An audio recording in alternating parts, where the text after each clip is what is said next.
ओम शांति। आज 30 मई 2024 के सतगुरु बाबा के अनमोल शिक्षाएं हम बच्चों के प्रति।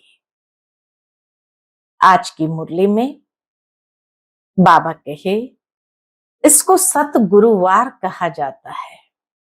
गुरुवार नहीं कहना चाहिए, क्योंकि संसार में गुरुएं तो अनेक है, लेकिन सतगुरु सदगति देने वाला एक ही परमात्मा है।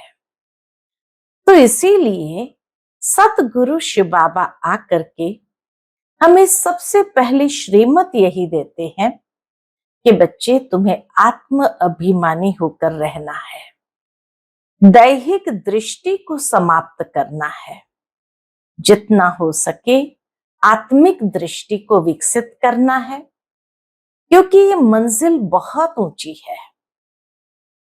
ये मंजिल में याद बहुत पक्की चाहिए, बुद्धि और कोई तरफ न जाए, यही है पुरुषार्थ की मंजिल।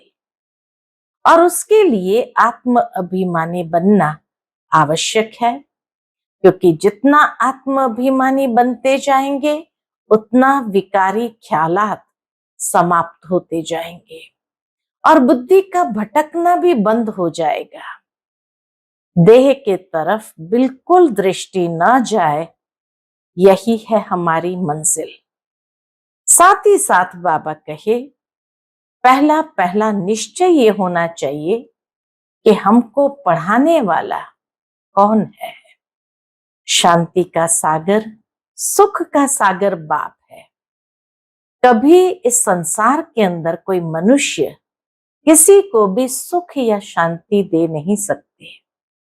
तो सुनते हैं आज के बाबा के अनमोल मधुर महावाक्य। ओम शांति। मीठे बच्चे, तुम्हें पहला पहला निश्चय चाहिए कि हमको पढ़ाने वाला स्वयं शांति का सागर, सुख का सागर बाप है। कोई मनुष्य किसी को सुख शांति नहीं दे सकता। आज की मुरली से प्रश्न है, सबसे ऊंची मंजिल कौन सी है?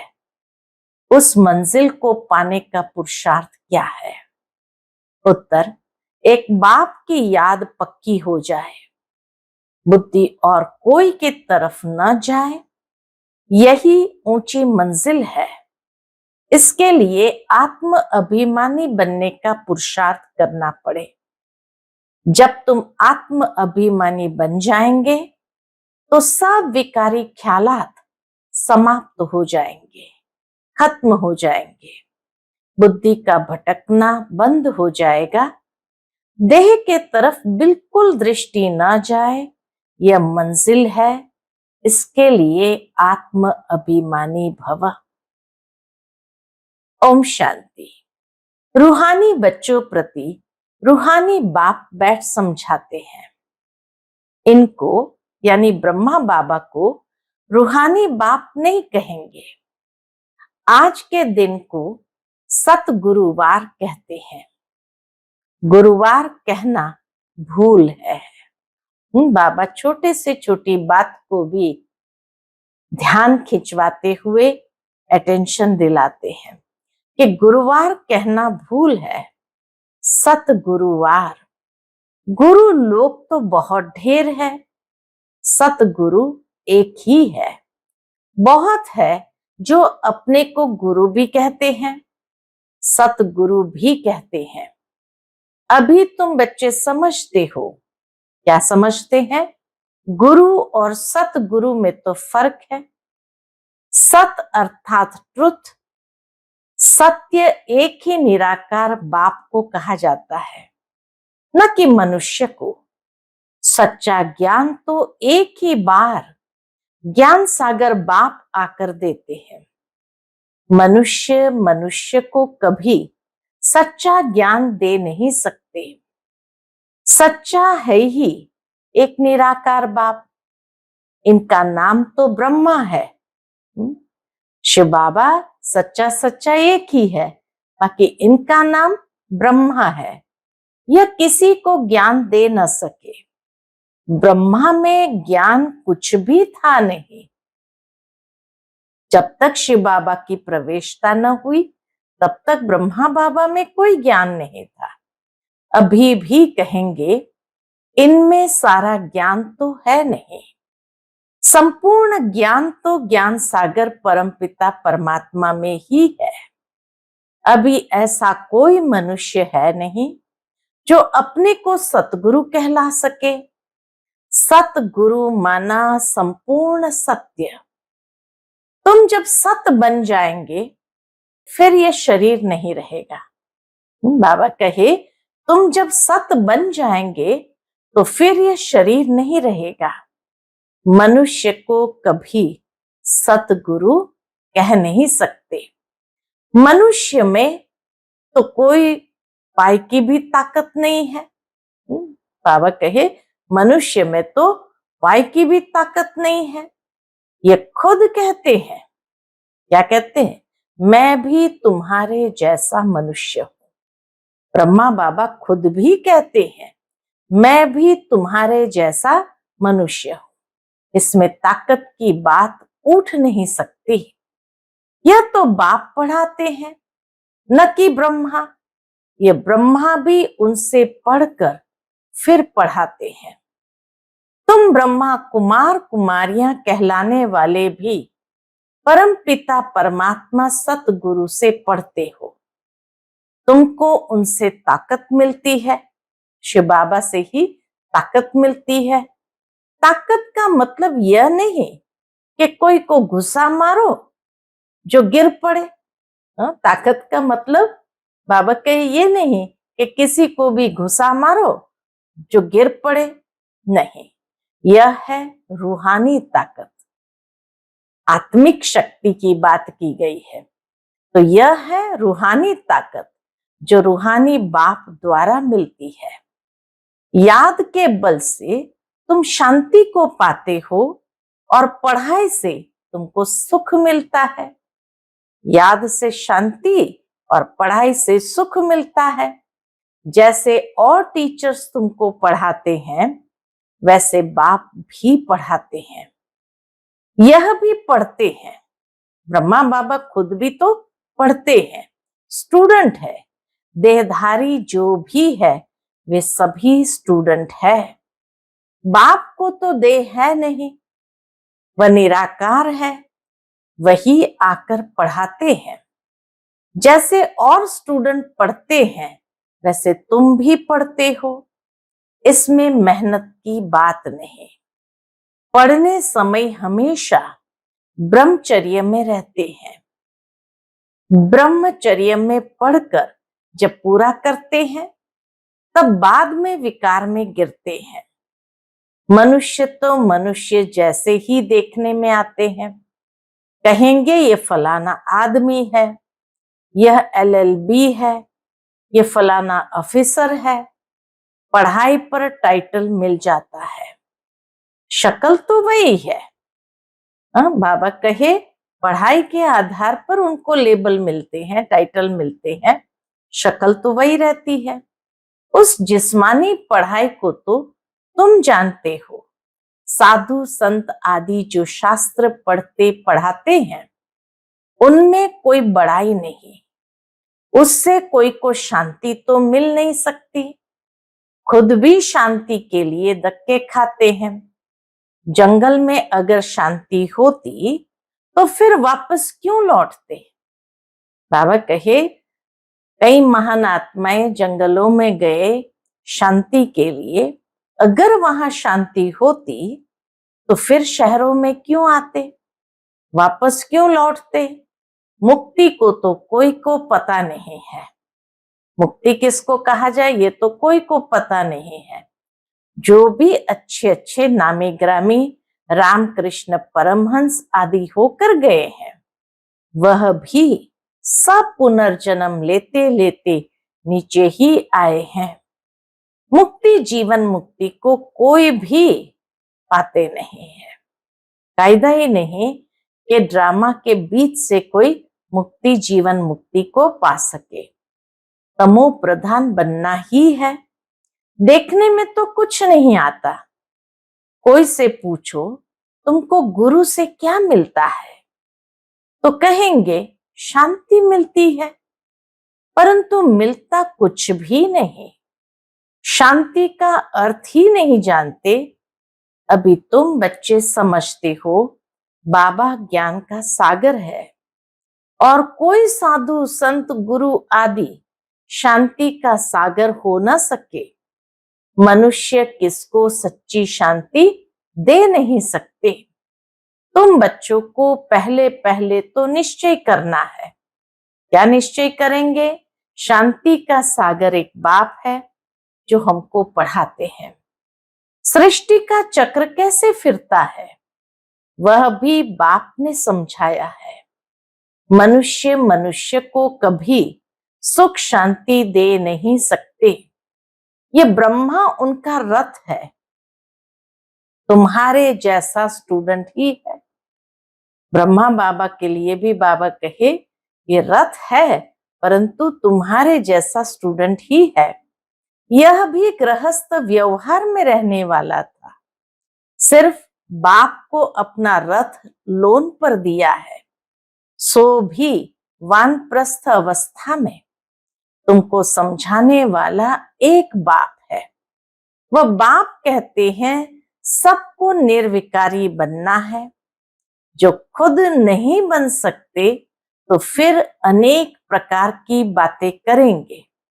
जो खुद धारणा नहीं कर सकते तो बाबा कहे वो बाहर जाकर अनेक प्रकार की बातें करेंगे, गालियां भी देंगे। समझते हैं हमारा जन्म जन्मांतर का भोजन जो बाप का वर्षा मिला हुआ है वह छुड़ाते हैं। आप छुड़ाते तो वो बेहद का बाप है ना, और तो कोई नहीं छुड़ा सकता। शिव बाबा ही बेहद का बाप ही आकर छुड़ाते। इनको भी उसने छुड़ाया। बच्चों को भी बचाने की कोशिश की, जो निकल सके उनको निकाला। अब तुम बच्चों की बुद्धि में है कि हमको पढ़ाने वाला कोई मनुष्य नहीं है। सर्वशक्तिमान एक ही निराकार बाप को कहा जाता है और किसको कहा नहीं जाता। वही तुमको नॉलेज दे रहे हैं, बाप ही तुमको समझाते हैं। यह विकार तुम्हारा सबसे बड़ा दुश्मन है, इनको छोड़ो। फिर जो नहीं छोड़ सकते हैं वह कितना झगड़ा करते हैं। माताएं भी कोई कोई ऐसी निकल पड़ती है जो विकार के लिए बड़ा हंगामा करती है। अभी तुम हो संगम युग पर, यह भी कोई नहीं जानते कि यह पुरुषोत्तम संगम युग है। बाप कितना अच्छी रीति समझाते हैं। बहुत है जिनको पूरा निश्चय है, कोई को सेमी निश्चय है, कोई को 100%, कोई को 10% भी है। अब भगवान श्रीमत देते हैं। क्या देते हैं? बच्चे मुझे याद करो। यह है बाप का बड़ा फरमान। निश्चय हो तब तो उस फरमान पर चले ना। बाप कहते मेरे मीठे बच्चों, तुम अपने को आत्म समझ बाप को याद करो। इनको याद नहीं करना है। ब्रह्मा बाबा के शरीर को याद नहीं करना है। मैं नहीं कहता, ब्रह्मा बाबा भी कहते मैं नहीं कहता, बाबा मेरे द्वारा तुमको कहते हैं। जैसे तुम बच्चे पढ़ते हो तो यह भी पढ़ता है। सब स्टूडेंट है, पढ़ाने वाला एक टीचर है, वह सब मनुष्य पढ़ाते हैं। यहाँ तुमको ईश्वर पढ़ाते हैं। तुम आत्माएं पढ़ती हो, तुम्हारी आत्मा फिर पढ़ाती है। इसमें बहुत आत्म अभिमानी बनना है। बैरिस्टर इंजीनियर आत्मा ही बनती है। आत्मा को अब देह अभिमान आ गया है। आत्म अभिमानी के बदले देह अभिमानी बन पड़े हैं। जब आत्म अभिमानी हो तब विकारी नहीं कहला सकते। उनको कभी विकारी ख्यालात भी नहीं आ सकता।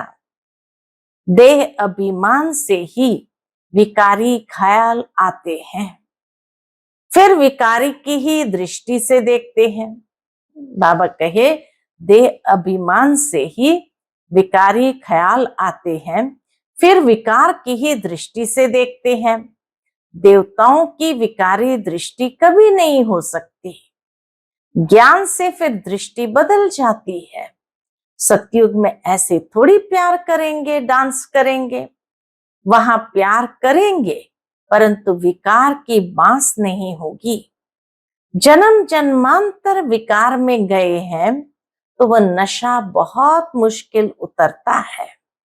बाप निर्विकारी बनाते हैं तो कई बच्चियां बिल्कुल मजबूत हो जाती है। बस हमको तो पूरा निर्विकारी बनना है। हम अकेले थे, अकेले ही जाना है। उनको कोई थोड़ा टच करेगा तो अच्छा नहीं लगेगा। बाबा कहे बच्चों को भी कोई थोड़ा सा टच भी करता है तो अच्छा नहीं लगेगा। कहेंगे ये हमको हाथ क्यों लगाते हैं, इनमें विकारी बांस है। विकारी हमको टच भी न करे। इस मंजिल पर पहुंचना है।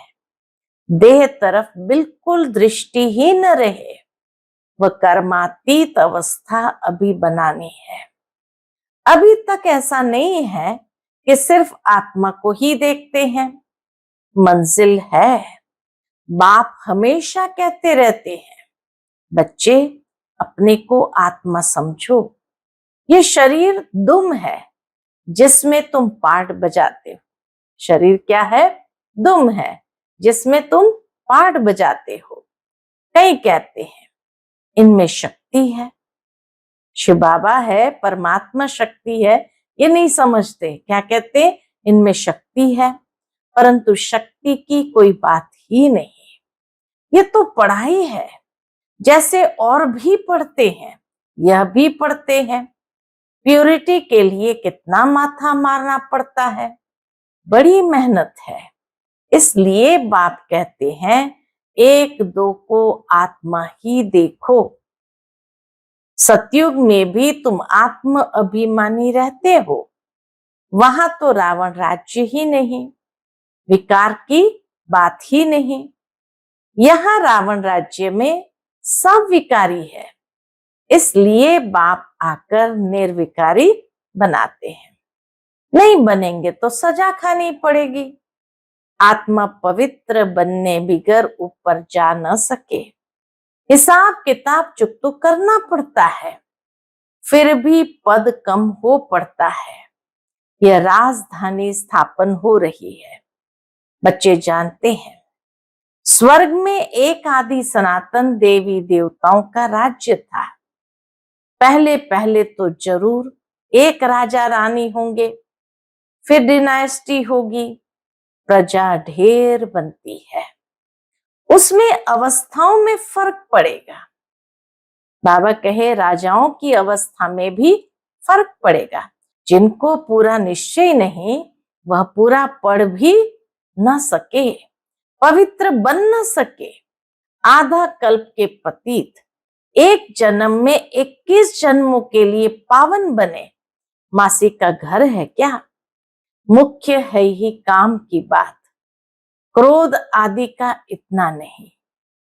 कहाँ बुद्धि जाती है तो जरूर बाप को याद नहीं करते हैं। अगर बुद्धि भटक रही है इसका मतलब बाप को याद नहीं करते हैं। बाप की याद पक्की हो जाएगी तो फिर और कोई की तरफ बुद्धि नहीं जाएगी। बहुत ऊंची मंजिल है। पवित्रता की बात सुनकर आग में जल मरते हैं।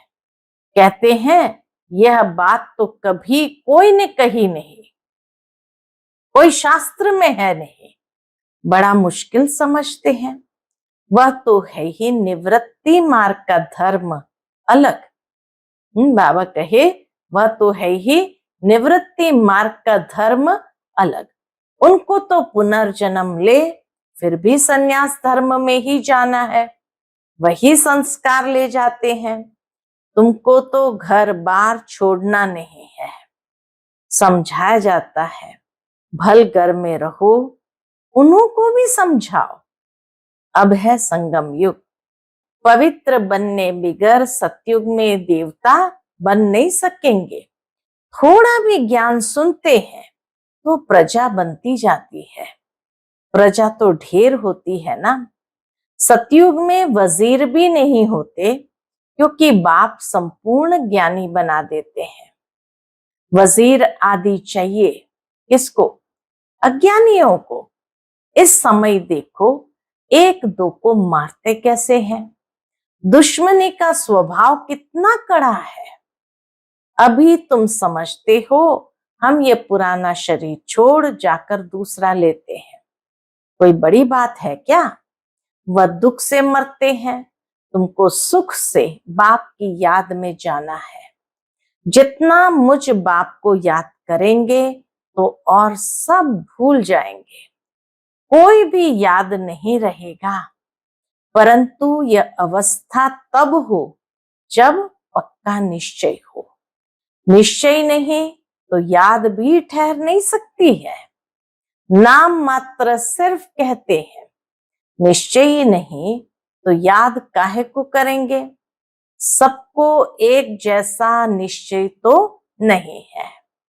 माया निश्चय से हटा देती है, जैसे के वैसे बन जाते हैं। निश्चय से हटे तो जैसे के वैसे बन जाते हैं।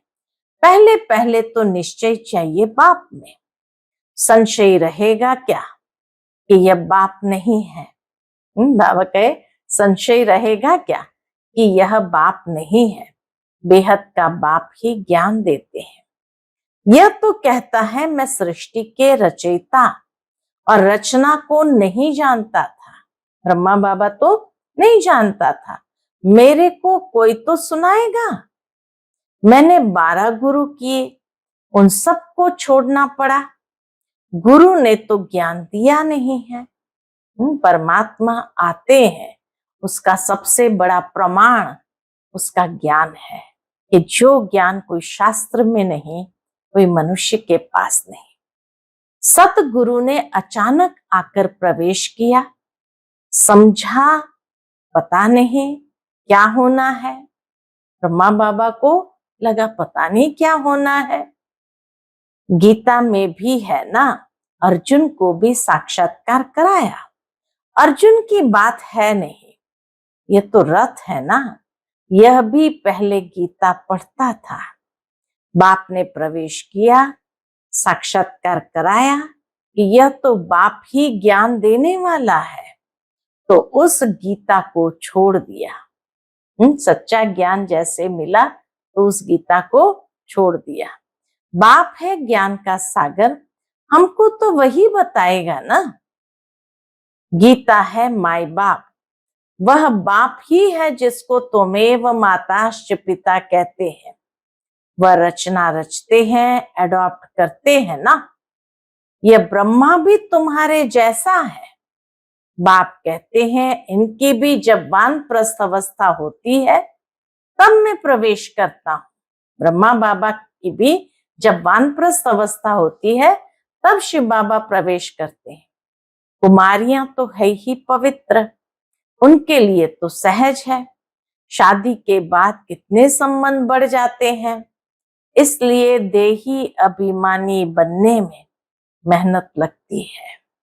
वास्तव में आत्मा शरीर से अलग है, परंतु आधा कल्प देह अभिमानी रहे हैं। बाप आकर अंतिम जन्म में देही अभिमानी बनाते हैं तो मुश्किल भासता है। पुरुषार्थ करते करते कितने थोड़े पास होते हैं, अष्ट रत्न निकलते हैं। अपने से पूछो, हमारी लाइन क्लियर है शिव बाबा के साथ? एक बाप के सिवाय और कुछ याद तो नहीं आता है। यह अवस्था पिछाड़ी में होगी, ऐसी अवस्था पिछाड़ी में होगी। आत्म अभिमानी बनने में बहुत मेहनत है। अच्छा, मीठे मीठे सिकिलते बच्चों प्रति माता पिता बाप दादा का याद प्यार और गुड मॉर्निंग। रूहानी बाप की रूहानी बच्चों को नमस्ते। हम सभी रूहानी बच्चों की रूहानी माता पिता बाप दादा को याद प्यार, गुड मॉर्निंग और नमस्ते। नमस्ते। शुक्रिया बाबा, शुक्रिया। आज की मुरली से धारणा के लिए मुख्य सार है। पहली पॉइंट, ज्ञान से अपनी दृष्टि को परिवर्तन करना है। आत्म अभिमानी बन विकारी ख्यालात समाप्त करने हैं। किसी भी विकार की बांस न रहे, देह तरफ बिल्कुल दृष्टि न जाए। दूसरी पॉइंट, बेहद का बाप ही हमें पढ़ाते हैं, ऐसा पक्का निश्चय हो, तब याद मजबूत होगी। ध्यान रहे, बाबा अटेंशन खिंचवाते, ध्यान रहे माया निश्चय से जरा भी हिला न दे।